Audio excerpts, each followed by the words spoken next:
Hi guys, আমি এখন এসেছি মাঠে। আমার মিনি বাড়ির মাঠে এসেছি। এখন আমি একটা কি বলে লাউ নাকি ওইটা ফুল তুলবো।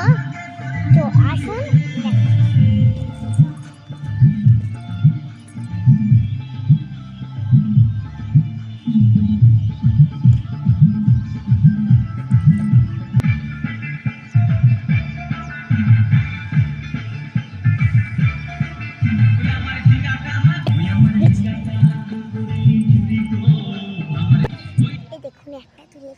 এই দেখুন আমি একটা তুলে ফেলেছি, আরো একটা বাড়ি যাই, নহলে ওই দিদুনটা দেখলে মেরে ফাটা করতে দেবে।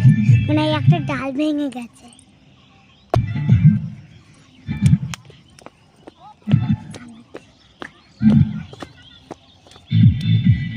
এবার আমি চলুন একটা ঘাস তুলবো, খুব সুন্দর দেখতে।